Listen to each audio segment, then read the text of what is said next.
12, the company finds itself in this difficult position. Question number 6, Barbara Stewart. Thank you, Mr Speaker. My question is to the Minister of Health and asks, is he satisfied that the current number of beds and staff in intensive care newborn units throughout New Zealand is enough to service our growing population? Honourable Tony Mr Speaker, yes, there are 6 neonatal intensive care units which provide specialised intensive care services for very unwell or premature babies for the whole of New Zealand. From time to time, mothers and babies are transferred between the units. This can be a very difficult time for families. The most important consideration is the safety of the baby. A new $7.3 million unit is currently being built at Dunedin Hospital and is expected to be open by the end of this year. Supplementary question, Barbara Stewart. Thank you, Mr Speaker. How can he be satisfied when 33 expectant mothers in 2012 were transferred out of the Waikato to a location away from their families, and can he assure the public that the safety of these women and unborn children will not be impaired?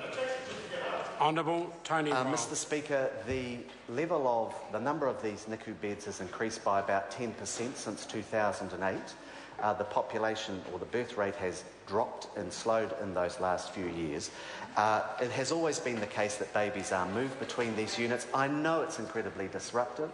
That's why we're investing to improve the new one in Dunedin, because it was substandard and not up to what you would expect. And I am confident that the safety of mothers and their babies is the priority for all of this being dealt with by the National Clinical Neonatal Network. Supplementary question, Barbara Stewart. Thank you, Mr Speaker. Does he believe that transferring expectant Waikato mothers to cities as far away as Invercargill at a cost of $8,000 to $11,000 on air transfer alone is a good use of government funding? Honourable Tony Ryle. Mr Speaker, yes I do, because it's about protecting the mother and the baby, and that is why they go to a neonatal intensive care unit. I know it is incredibly disruptive for these parents, but we have a level across the whole country. It's a network.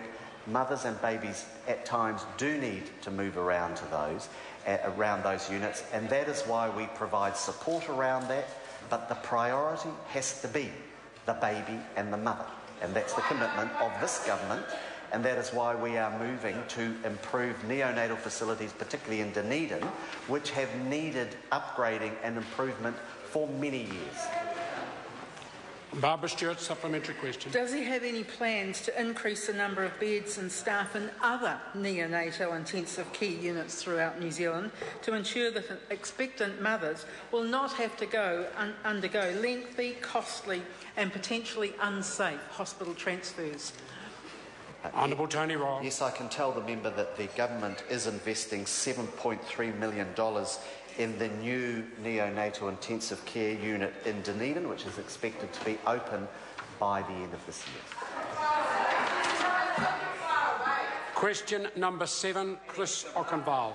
Thank you, Mr.